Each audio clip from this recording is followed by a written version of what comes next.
లోక్సభ ఎన్నికలపై బీఆర్ఎస్ స్పెషల్గా ఫోకస్ పెట్టినట్టు మనకు తెలుస్తూ ఉంది. నిజామాబాద్, జహీరాబాద్ అభ్యర్థులు మార్చే ఛాన్స్ కనిపిస్తూ ఉంది. నెల 7న జరిగినటువంటి పార్లమెంటు స్థాయి సమావేశంలో కేటీఆర్ కొన్ని కీలక వ్యాఖ్యలు కూడా చేశారు. వచ్చే పార్లమెంట్ ఎన్నికల్లో ఎలాంటి తప్పులు చేయమని చెప్పి కూడా కేటీఆర్ చెప్పారు. అలాగే కేటీఆర్ వ్యాఖ్యలపై అభ్యర్థులు మారుస్తామని కూడా ప్రచారం ఊపందుకున్నటువంటి పరిస్థితి. నిజామాబాద్ నుంచి కవిత, జహీరాబాద్ నుంచి బీబీ పాటిల్ తప్పించే అవకాశాలు ఉన్నట్టు మనకి సమాచారం అందుతున్నటువంటి పరిస్థితి. సో దీనికి సంబంధించి పూర్తి అప్డేట్స్ ఏంటి నవీన్ చెప్పండి.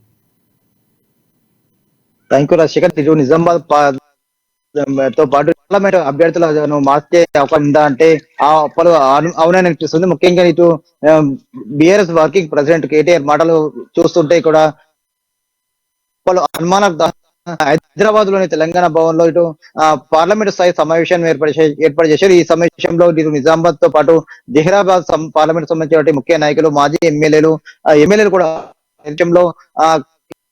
వర్కింగ్ ప్రెస్ కూడా ఒక హాట్ కామెంట్ చేశారు. ముఖ్యంగా మొన్న జరిగినటువంటి అసెంబ్లీ ఎన్నికల్లో మాజీ అక్కడ ఉన్నటువంటి ఎమ్మెల్యేలకు టికెట్లు ఇచ్చాము, అభ్యర్థులు మార్చి ఉంటే వేరే వేరే ఉన్నారు, వారికి టికెట్ ఇవ్వట్ల వల్ల ఘోరంగా విఫలమైంది. ఈ ఉదాహరణ ఇది జగన్ పార్లమెంట్ ఎన్నికల్లో ఖచ్చితంగా ఎవరైతే అభ్యర్థులు కూడా మారుస్తామని చెప్పి కూడా హాట్ కామెంట్ చేశారు. దీంతో ఎవరైతే ఇక్కడ తమ నియోజకవర్గ ఇటు పార్లమెంట్ పరిధిలోని నియోజకవర్గాలు తిరిగిన అభ్యర్థులు, అలాగే కార్యకర్తలకు నాయకులకు దూరంగా అభ్యర్థులు ఎవరైతే ఉన్నారో వారిని పూర్తిగా మారుస్తామని చెప్పి కూడా చెప్పడంతో కూడా నిజామాబాద్ తో పాటు ఇటు జహీరాబాద్ పార్లమెంట్ సంబంధించిన అభ్యర్థులు కూడా మారుతారని చెప్పి కూడా బీజేపీ శ్రేణుల్లో కూడా ఒక లుకలుకలు ఇప్పిస్తున్న పరిస్థితి మాత్రం కనిపిస్తుంది. అయితే నిజామాబాద్ 2014-2019 జరిగినటువంటి పార్లమెంట్ ఎన్నికల్లో ఇటు నిజామాబాద్ నుండి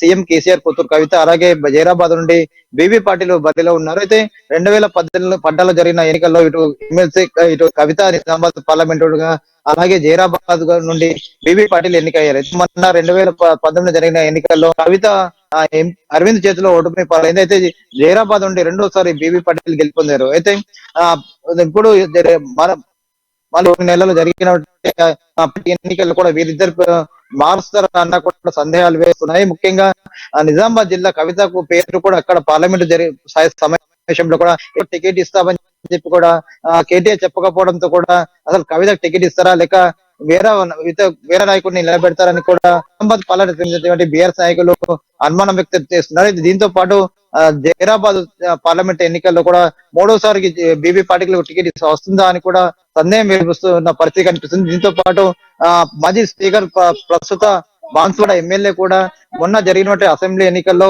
ఇక్కడ తమ సొంత పార్టీకి చెందినటువంటి నాయకుల తప్పిదాల వల్లనే కూడా పార్టీ పూర్తిగా ఘోరంగా విఫలమైంది. పార్టీ నాయకులు ఇక్కడ తమను ప్రచారంలోకి రాకపోవడం వల్లనే పూర్తిగా విఫలమయ్యని చెప్పి కూడా కామెంట్ చేశారు. ఈ ఇద్దరు కేటీఆర్ కావచ్చు, ఇటు పోచారం శ్రీనివాస్ రెడ్డి మాటలు చూస్తుంటే కూడా బీబీ పాటిల్ కూడా ఈసారి ఎన్నికల్లో తప్పించే అవకాశం ఉందని కూడా చెప్తున్న పరిస్థితి మొత్తం. దీంతో పాటు ఈ సమావేశంలో ముఖ్య నాయకులు కూడా బీబీ పాటిల్ కేవలం రాజకీయాలకు కాకుండా సొంత బిజినెస్ కోసమే ఎక్కువ ఇంట్రెస్ట్ చూపుతారని చెప్పి కేవలం ప్రభుత్వ పరంగా కార్యక్రమాలు తప్ప పార్టీ పరంగా కార్యక్రమాలకు ఎక్కడ తిరగడాలని చెప్పి కూడా అటు కార్యకర్తలకు కావచ్చు, నాయకులకు కూడా ఎక్కడ అందుబాటులో ఉండడని చెప్పి కూడా చెప్తున్న పరిస్థితి మొత్తం కనిపిస్తుంది. దీంతో పాటు మొన్న జరిగినటువంటి అసెంబ్లీ ఎన్నికల్లో ఎక్కడ అభ్యర్థుల తరఫున ప్రచారంలో పాల్గొనే ఎవరికి కూడా మద్దతు కూడా ప్రకటించలేదని చెప్పి కూడా దీని వల్లనే జహీరాబాద్ పార్లమెంట్ పరిధిలో పూర్తిగా బీఆర్ఎస్ పార్టీ ఓటమి చవి చూసిందని చెప్పి కూడా ఖచ్చితంగా వచ్చే ఎన్నికల్లో కూడా బీబీ పాటిల్ టికెట్ ఇవ్వద్దని చెప్పి కూడా ముఖ్య నాయకులు కేటీఆర్ కి చెప్తున్న పరిస్థితి మొత్తం కనిపిస్తుంది. దీంతో కూడా ఇటు కవిత కావచ్చు, ఇటు ఎస్ఎస్ నవీన్, సో ఈ నేపథ్యంలో పూర్తిగా మారుస్తున్నటువంటి సమాచారం అందుతున్నటువంటి పరిస్థితి. సో కవిత కూడా కొన్ని కామెంట్స్ చేసింది.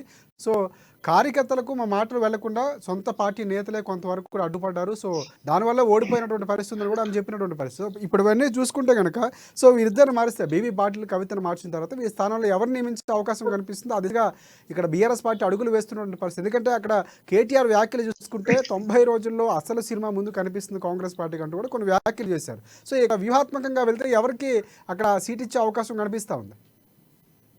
అంటే నిజామాబాద్ పార్లమెంట్ పరిధిలో చూసినట్టయితే కవిత కూడా మొన్న జరిగినటువంటి పార్లమెంట్ సమావేశంలో కూడా ఒక హాట్ కామెంట్ చేసింది.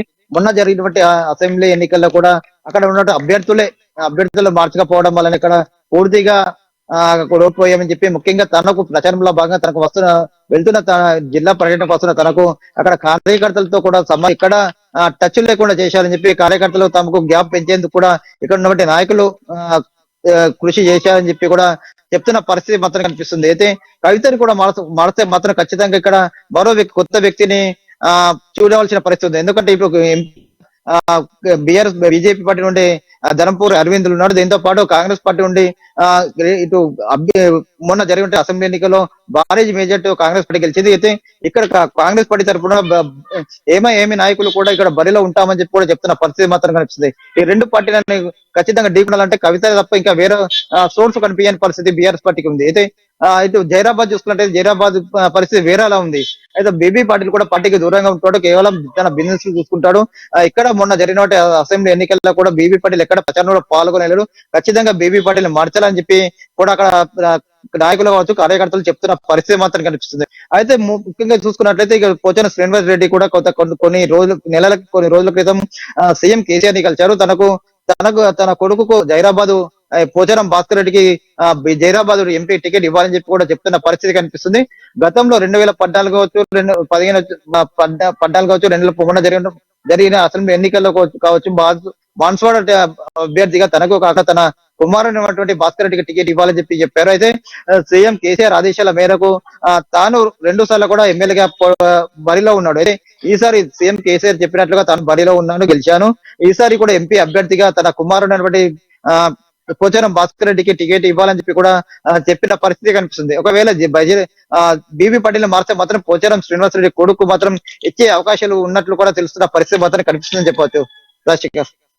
Right thank you.